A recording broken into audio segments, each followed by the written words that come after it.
Rencontre avec Jean-Noël Barrot, le ministre délégué au numérique et aux télécommunications. C'était à l'occasion du France FinTech. On a parlé du message qu'il était venu faire passer à tout ce secteur des crypto-actifs, comment il perçoit l'écosystème français, de quoi ont besoin les startups et quel est le rôle de l'État. Évidemment, on a évoqué les questions de fiscalité, de projet de loi de finances également, et puis des risques de coupure de télécom pour cet hiver.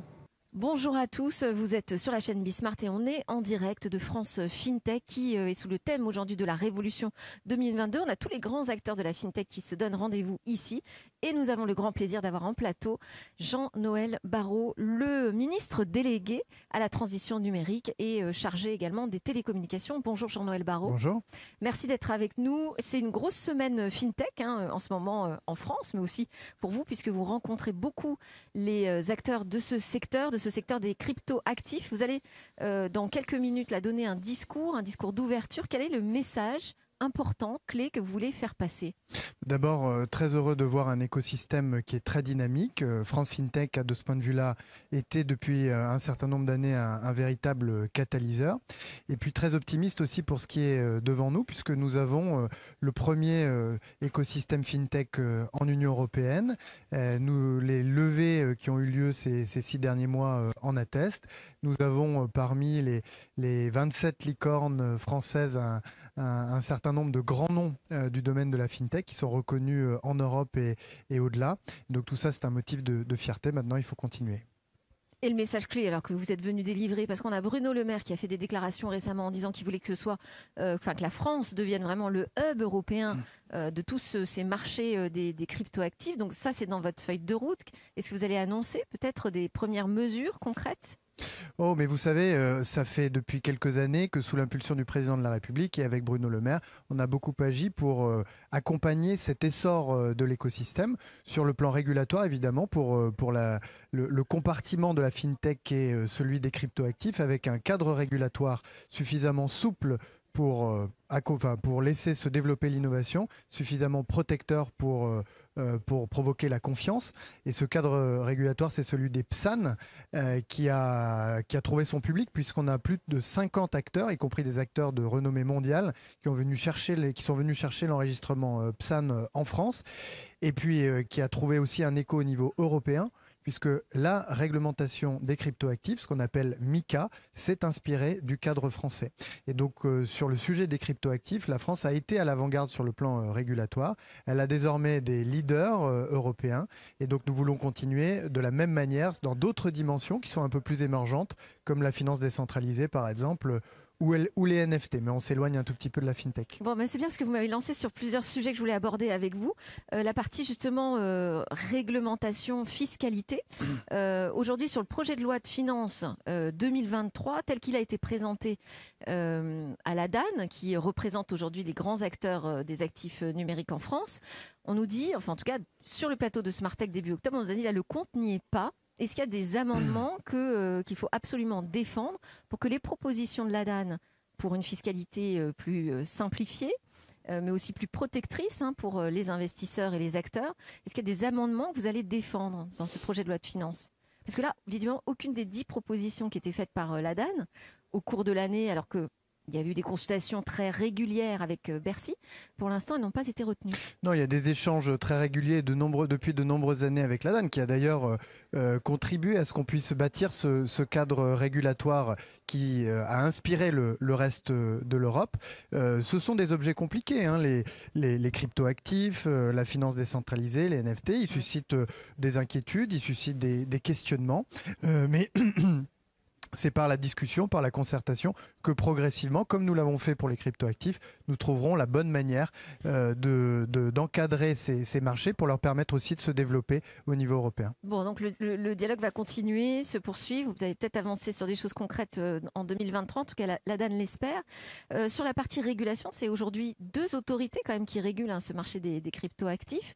Et ça, les acteurs en sont plutôt contents parce qu'au moins ça permet de faire le ménage sur les bons prestataires et puis ceux qui ne jouent pas le jeu des règles. En revanche, il reste visiblement pas mal de PSAN qui agissent de manière illégale encore en France. Est-ce qu'il y a un ménage qui est prévu? Est-ce que la vis va davantage se resserrer sur eux?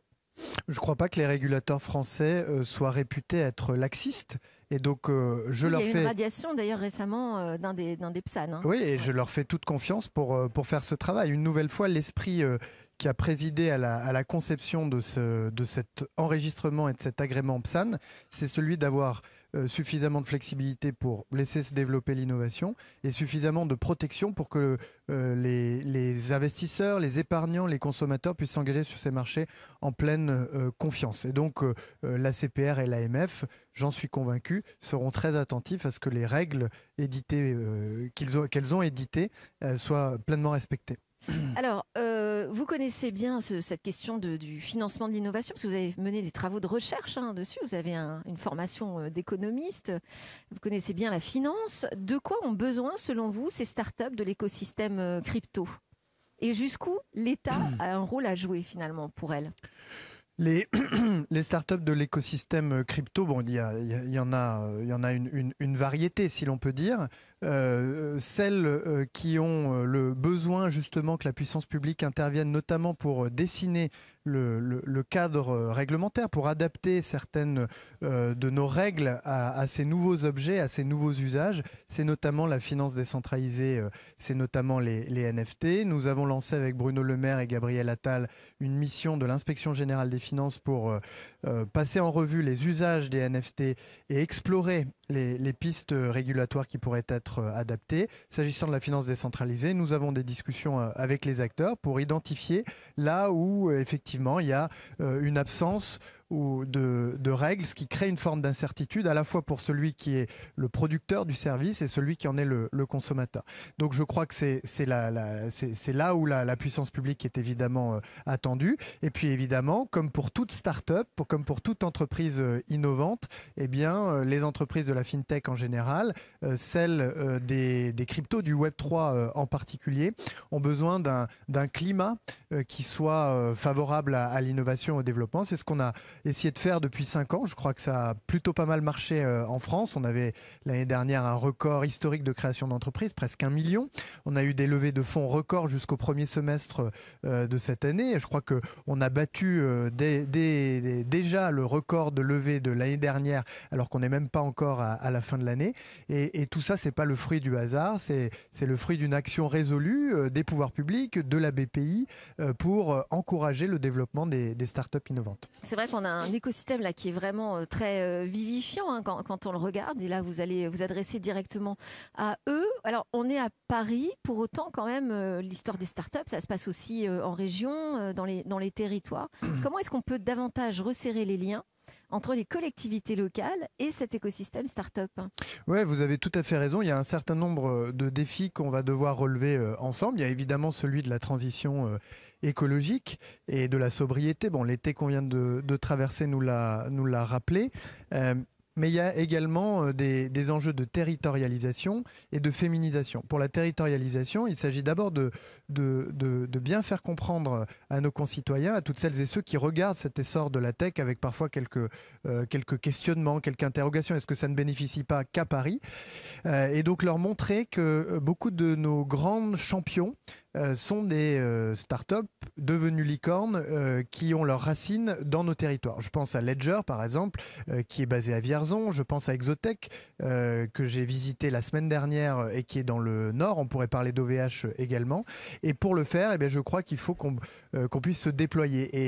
Et tout au long de cette FinTech Week... C'est-à-dire, alors comment ça pourrait se passer? Vous savez que la mission French Tech, qui est une mission dont qui dépend de mon ministère, a développé des écosystèmes locaux dans chaque capitale régionale, mais au-delà, y compris dans nos territoires d'outre-mer et à l'étranger.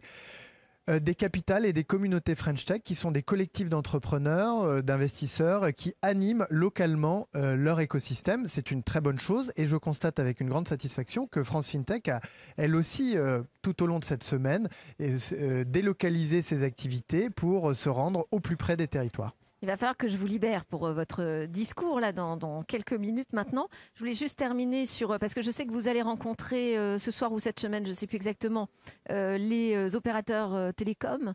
Est-ce que pour cet hiver là, on doit craindre des coupures de télécom? Oui, on a demandé. C'est une crainte, oui, En tout avérée. oui, on a rencontré les opérateurs télécoms quasi quotidiennement depuis le début de l'été, lorsque le président de la République a lancé son appel à la sobriété. D'abord pour les amener à prendre des engagements, et ils l'ont fait parmi les premiers, sur la réduction de la température, la réduction de la luminosité.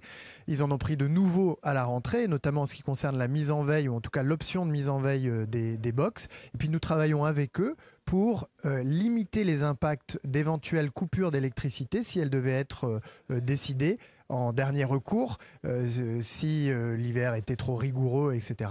Et pour faire en sorte bien, que l'impact soit le plus limité possible. Parce que là, vraiment, aujourd'hui, tout le monde a besoin des télécommunications. Hein. C'est presque devenu un bien essentiel, on est d'accord? Absolument. Merci beaucoup. C'était Jean-Noël Barrot, ministre délégué chargé de la transition numérique et des télécommunications, qui était en direct sur la chaîne Bismart à France FinTech. Voilà, c'était la diffusion donc de mon premier entretien avec Jean-Noël Barrot, le ministre délégué au numérique et aux télécommunications. Évidemment, je le réinviterai cette fois en plateau dans Smart Tech pour aborder des sujets encore plus vastes. Je précise juste que cette émission a été enregistrée jeudi dernier, le 20 octobre, au France FinTech. Tout de suite, c'est l'heure de notre Tech Talk. On reprend le chemin de notre émission du jour. On va parler de la dissidence avec les méthodes des activistes.